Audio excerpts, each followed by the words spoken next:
गणेश विसर्जन मिरवणुकीत लपवून ठेवलेले घातक शस्त्र जप्त. तोफखाना पोलिसांच्या सतर्कतेमुळे टळली घटना. अहमदनगर शहरामध्ये गणेश विसर्जन मिरवणुकीत गुलालाच्या गोण्यांखाली लपवून ठेवलेले घातक शस्त्र तोफखाना पोलिसांनी जप्त केलेत. यावरून तोफखाना पोलिसांचा मिरवणुकीतील सतर्कपणा समोर येतोय. यामुळे येथील अनुचित घटना टळली आहे.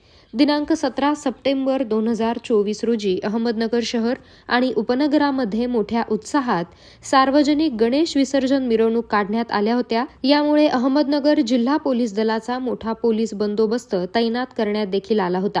तोफखाना पोलीस स्टेशनचे पोलीस निरीक्षक श्री आनंद कोकरे हे स्वतः तसेच तोफखाना पोलीस स्टेशनचे अधिकारी आणि अंमलदार यांच्या मार्फतीने शहरातील तसेच तोफखाना पोलीस स्टेशन हद्द असलेल्या उपनगर भागातील मिरवणुकीतील हालचालींवर बारकाईनं लक्ष ठेवून होते. तसेच चोख पोलीस बंदोबस्त देखील तैनात करण्यात आला होता.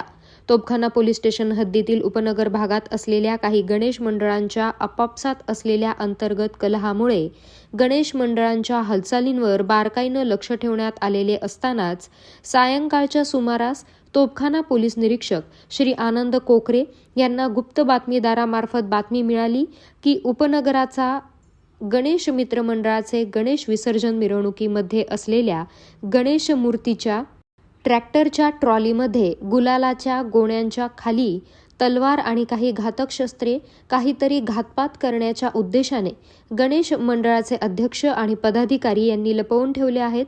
सदर बातमी मिळताच पोलीस निरीक्षक स्वतः तात्काळ सोनानगर चौकात हजर होऊन तोफखाना पोलीस स्टेशनचे गुन्हे शोध पथकाचे अधिकारी आणि अंमलदार यांच्यासह बातमी मिळाल्याप्रमाणे उपनगराच्या मित्रमंडळाचे गणेश मूर्ती ठेवलेल्या ट्रॉलीची पंचांच्या समक्ष झडती घेतली असता ट्रॉलीमध्ये एक लोखंडी कोयता, 3 लोखंडी पाईप, एक कटावणी आणि एक लोखंडी पाईपला सायकलचा गिअर लावून केलेले घातक शस्त्रासह एक बेसबॉल खेळण्याचा दांडा एका सफेद गोणीमध्ये लपवून ठेवला असल्याचे मिळून आल्याने सदरचे हत्यारं तोफखाना पोलीस स्टाफने जप्त केली आहेत.